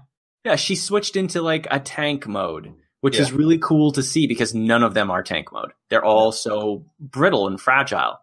It's actually an interesting to point that up because someone who notices it too is Bort, who's now wait a minute, maybe I'm not the baddest A on the. Well, that's what it seems like. It seems like Bort's whoa, someone's stepping on my territory. And in the next episode, Bort comes up to Foss and is like, we need to team up. You, me, we go together. And, Foss has been given a patrol because Congo's asleep. And they're like, well, I guess Foss can help.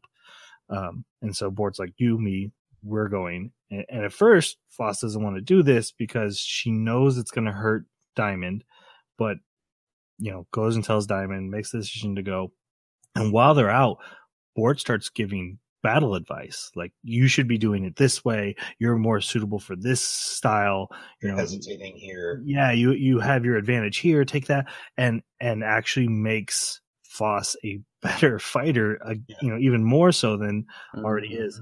And then a new Lunarian appears.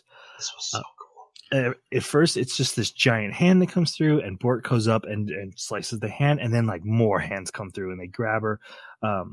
Foss and Bort have this big fight with this creature coming through the sunspot. This is where I wrote, and I said, this is like Gantz. I'm so freaked out by this right now. I love it. I wonder if you guys will know where I'm saying this. This is where the second time I wrote, the camera work is blowing me away. This battle, when they're out in the field fighting this creature, the way we're following Bort as Bort is running through across the Lunarian cloud and going through the limbs. I was like, this is Shadow of Colossus on steroids. Yeah. Yep. But eventually, unable to damage it, Bort decides to run away, grabs Foss and runs back. They ring the bell to let everyone know to stay. Don't come back. Everyone just stay where you are. And this thing follows them into the school and then disappears, turns into mist, and ends up hunting Diamond. Finds Diamond and starts who's been sad that her partner, she's been ditched. But also the most valuable as far as a collector. Yeah. She's so pretty. Yeah. And she was isolated. Mm-hmm. So Diamond ends up, she runs away for a while, but finally decides, you know what? That's not who I want to be. If Foss can turn better, and remember, back in the beginning, back in the old episode 2, Foss went to Diamond for help. And Diamond's like, hey, you got to change. You got to get better. And now Foss has done that. And Diamond's like, okay, I'm going to do that. Yep. Gets wrecked.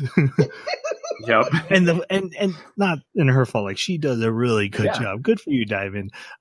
Loses her leg, keeps running. One-legged, holding the leg in her hand as a weapon. That was really cool.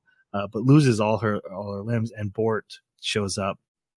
And this is that moment I mentioned where they're like an old couple, because this is where Diamond says, it took you leaving for me to realize how much I care about you. And then the monster splits in two. Okay, hang on. So, this Diamond beat the monster. Yes, that last kick where she swung upward with her leg, she used the razor edge of her leg to slice the monster, and it killed it. That's why it poofed. And then it reforms into two. Okay, because I was wondering why it wasn't attacking. Okay, that makes sense. Maybe I looked down when I was writing, but that makes total sense now. That's why, like, when this scene happened and Bort like rips open the window covering lattice and leaps in and it comes down there, I was thinking, oh man, Diamond proved that her fighting technique could defeat this thing that Bort couldn't defeat. Oh, I like that. Yeah, it's kind of cool. But yeah, then it reforms into two. Yeah. The next episode has one attacks Foss and Alex, who Foss asks for help, and Alex is like, "No, Sensei said never attack." And he's like, "Don't even look at him. Don't even look at him." And they should be known. Alex is known as a Lunarian freak, like she's a fangirl of them, which we find out later why. And when she finally decides to grab the sword, she goes berserk and just and hair turns red. Yep, formerly green. That's because Alexandrite actually it changes color from daylight to artificial light, changes from green to red. It's one of the rare gemstones that does that. Yeah. So you can't. This scene though, it was rad because the thing comes in at Foss, and Foss uses the gold to grab as many things on this monster as she can to hold it. And it's still more powerful than she is, but she's using all this gold and platinum to like hold it in place. But she can't extend an extra branch off to go get the sword. Right, because she dropped it. Yeah. And then they managed to defeat it, obviously, with Alex up, and they look outside, and Bort's fighting four of them. Because the one she had split into four. So as it splits, though, it's getting smaller. Yeah, it's and Bort managed. They bring it in. Bort, they kill it, and so there's all these little puffs on the ground. Troy's favorite part. Yep. Okay, I went ahead. I saw before you guys, and I told you, try to guess what's going to happen. And then before I even saw this episode, I said, try to guess what's going to happen in each episode. And it's very hard to do. Like, you can guess some stuff, like I bet she gets new arms because she got new legs. But it's really hard to see where things are going. This was my vision when I saw this moment. I was like, oh, a bunch of multi-armed little dudes are going to pop up, and they're going to be nuisances, and they're going to run around trying to hurt everyone.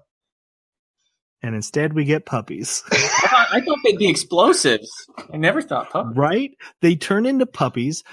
They start, and everyone's just like, "Oh, we have puppies now." And they're getting ready to kill. They don't even know what they are either. They describe them as like they're puffy and soft and have four legs. Right. And I'm like, that's a furry pug. but like Foss and Bort are like, we can't kill these things, right? They're adorable. Even Bort, like this battle-hardened monster, is standing there wanting to slice, just shaking because she can't. That's great. These Lunarian puppies flee out into the woods, and then the gems gather them all. Like, how many? There was over 100? 108, which is a special number in Buddhism.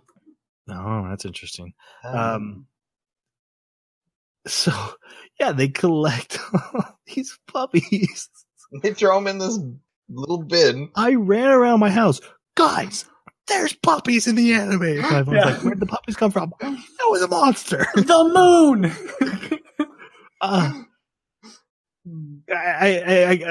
sorry, I'm a little stunned even now. Like, it's just so hard that you could not see it coming. And again, these gem people are just like, okay, these are great. They collect them all. It turns back into the monster. The really big one that came out. The first one. I didn't see that coming either. Oh, I did. I was like, why are you putting him in the same bin? Oh, he's going to turn back. Yeah. Master Sensei walks in. Yes, I didn't see. And the beast runs at Sensei, and he tells it to sit. And he does this thing with his hand where he like turns his hand the way he's been doing all the time. Like he's going to attack it. Yeah. Yeah, but then there's nothing in his hand. and Shiro, who he calls by name because Shiro is missing a hand still, and he's like, "Oh, what happened to your hand, Shiro?" Obeys the master, And we get scenes of the master cuddling with it. And Foss is like, can we talk about this? He's like, yeah, but it's just so soft. I have to sleep in it. Eventually, all the gems wind up sleeping in its tail. Foss comes back later, and all the gems are sleeping on this Lunarian. I'm like, what is happening? Yeah. And this is where we kind of get into what season 2 is going to be about, because Foss is like, something's not adding up. Something is not right here. Why does our master know the name of the Lunarian monster that came to attack us? And she meets Cinnabar, who has the last puppy and Bort's shoes, and mentions this, and Cinnabar's like, yeah, we all know something's wrong. We've decided, without speaking about it, to trust Master because we love him, and so we're just not going to dig into it. And Foss asks her, do you? Like, is that a decision you've made too? Trust him? And Cinnabar won't answer, really. Well, she goes, I haven't. She says undecided. Yeah, I haven't decided. Which is a cop-out. And then coming back and seeing everyone cuddling with it, and then it cuddles with the sensei one more time, and then it dissipates. After it gets its hand back. And Congo mentions, this is what Jeremy had mentioned before, it's at peace, and it goes away. It was like the dog's... I thought it was a rose petal, but it was actually the dog's tongue, which licked him on the cheek and then disappeared. Oh, that's what it was. Okay, I thought it looked like a feather to me. I was... It's like a weird pink thing. And we even saw what looked like the image of a more relatable puppy. There was a moment where it looked like a dog. Yeah. So in the final episode, we meet a new gem who's apparently one of the oldest and falls apart all the time. It's missing its core. Padrasha. And so the Dr. Rutile is always trying to put it back together with new pieces. It'll wake up and then just fall apart again. This was weird. Yeah. This was so weird because Padrasha is a sapphire. It's a special kind of sapphire. And so it makes sense why she was teamed up with Rutile and why they're so close. It's because a star sapphire is a very valuable thing. So having Rutile in the sapphire in the right formation gives you a star sapphire. But what was really weird to me was they repurposed some of Fosa's hair. Padrasha has a lot of hair. Why didn't they repurpose some of her hair to fill in the holes in her body that they can't seem to find any suitable replacement for? And even when they did find corundum, they did find, a red toned sapphire to be able to put in there. It didn't last very long. I don't understand that. I can't figure out the mechanics of this part. And even story wise, this was very confusing because they wake up this new character and I'm like, oh, this is going to be a villain. And I thought so too. Boss goes walking, after they wake him up, I guess. Foss is like, I'm questioning everything, and I'm gonna go talk to the Lunarians, and this new character is just like, be careful what you wish for. I'm out. yeah. Maintain your dignity, and which so again, there's the final episode, and this anime is still throwing curveballs so hard you can't even see them coming. But I mean, mostly what happens is Foss decides I want to get in touch with Lunarians to get answers about Master Congo that he's obviously keeping a secret. Lunarians attack after she's done studying with Alex, and Foss rushes them without a weapon, realizing, oh crap, I forgot my sword. Rushes them anyway, grabs one and seals them in like a gold casing. So good. It's like choking it, and it's like, can you understand me? Can you talk? Its eyes roll forward, and it gets pupils. And it looks very similar to Master Congo to me. Yeah. This is why I think Master Congo might be at least half Lunarian, some Lunarian. Maybe he's a Lunarian and a gem fused, like 2/3 of a human. Anyway, it starts to croak. There was an F in the subtitles. Yeah. And then Cinnabar shows up and saves Foss again and kills all the Lunarians. Man, this is like, what was that? They have eyes that are rolled up. Why? I found it extremely interesting that Foss decided to not let Cinnabar in on what she was doing. That she was like, "Oh, thanks for saving me," because like she was not in danger. But it's also interesting being a gem person. She didn't correlate. I'm strangling this thing. I'm preventing it from speaking. Yeah, absolutely. Did Foss forget Cinnabar? How do you mean? No, when Cinnabar Foss wasn't here when the Lunarians first showed up. When Foss lost her yes, arms, I think Foss forgot Cinnabar. She had to be told about Cinnabar, but seems to, or at least been told about the promise, or have remembered the promise, but not the character. Remembered the promise, forgot about Cinnabar. Yes. Okay. I think she remembered she had a promise, but yeah.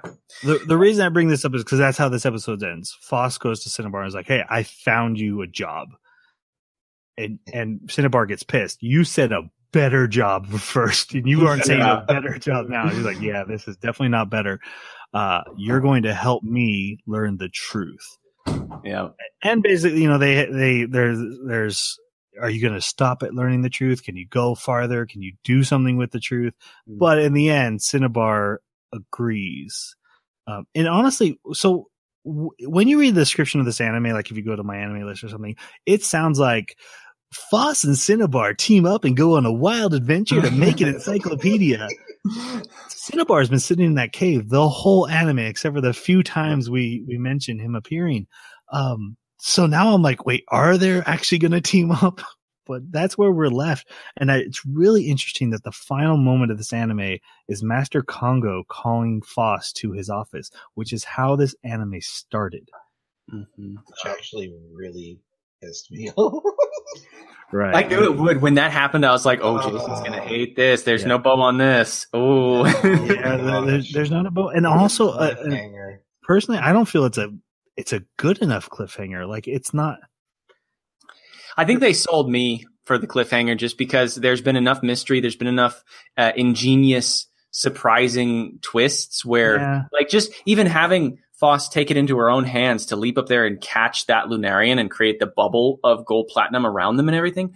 Just that was the right thing to do at that moment. And so I kind of, I think they've established enough evidence to have faith that they're going to carry through and do something really cool with this mystery. I guess for me, with the way it ended, I guess if in my perfect mind, or what would be perfect in my mind, I guess I should say, in your perfect mind, he's a perfect mind. Is Master Congo doing one more thing that's mysterious, or giving one more clue in an action he does? Maybe like showing him forming a sunspot to leave or something like that. That would make me go, what? And then credits roll. Instead, that happens halfway through the episode, and then it shows, hey, we're gems, we're all still living our lives, and Foss is gonna go meet Congo. Almost like the boredom of immortality. Right. It just wasn't the right note in the final scene, I think. Because you're right. That whole, like, that has me like, oh gosh, what is happening? Yeah. What's his link? But yeah, the final note of what you went out on isn't how I would have liked to have gone out. Either an action scene or something, a new clue that really blows my mind. Is, Lost did a good job of that for all its problems. It would end with, and here's what's in the hatch. Now I did, I glanced at some information on the manga just to find out if there's a nice ending like this in the manga. A nice ending, I should say, if the manga has a point where it ends like this. And I didn't delve too deep into it because I don't want to spoil myself. But the only thing that I really found was that there's some kind of big fight, big sequence that they didn't do in the anime. And yet in the timeline, this is about where it should happen. And so the idea is that maybe they're just kind of bumping that, and that might have resolved something. I don't know. Okay. But I do agree that, a little bit, it wasn't as satisfying as it could be. Yeah. For a conclusion. No, this requires a second season. Yes. Yeah, absolutely. Yeah. Which I guess is supposed to be in the summer of 2018, if I haven't already said that. Okay. Are we ready for final reviews? Absolutely. Yeah. All right, Jeremy, hit us. I got to give this a full 5 stars. I love the character development. I have not seen a character develop like Fos has. I don't know if I ever have. I really don't think I have. Just the way that she starts out as something that you might even think is just stereotypical, but then by the end, she doesn't look the same. She doesn't act the same. You've been with her and actually felt all of the hardships she's gone through, and the motivations actually stick, and they feel substantive.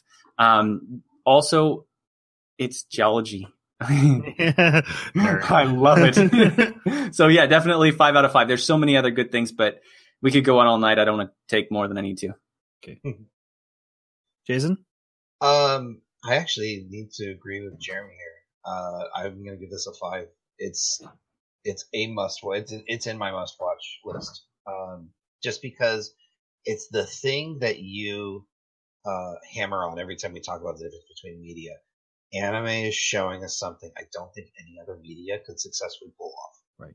And not only is it something different, it's, like I said at the beginning, I latched on to literally every single character. And they gave me a reason to care about each one, even though they were immortal and literally couldn't die. Yeah. And so the story's compelling. Like, the camera work's amazing. The sound is just phenomenal. The characters are lovable, and really, really great anime. The lore and world building is just so off the wall. Like, hey, Game of Thrones is great, but Dragons and Kingdoms have been done before. You know, not the fault to it, but who's ever thought of something like this before? So I give it 5 as well. I want to add, I think in my mind, Made in Abyss is still the better anime for me. I still think I enjoyed Made in Abyss way more. But I mean, this gave me everything I wanted. The character, we see a coming of age story for a 300-year-old rock. Yeah. Yep. How do you make that compelling for someone else to watch that never seen this? Like, how do you sell Just that? like this. Yep. Okay, so to get ready for our next anime, we're going to hear some groans. We are watching Kuroko's Basketball, the first season, episodes 1 through 13. Because, hey, March Madness just ended. Everyone's been watching basketball. Who's cool? Who's awesome? I'm sure there's lots of anime nerds who love NCAA basketball. I hear we're going to get a special guest. We're having a guest on, someone who has actually played basketball. Not yourself. Honestly, I've wanted to put a sports anime on this podcast since we started, and I could never find a good one that I liked that was current or a theme that I could use to bring it up. Because this one is actually not a brand new anime. It's like, I think a few years old by now. But March Madness happened. And I wanted to do it during March Madness, but due to certain other people's picks and not being ready on Netflix, that didn't work out.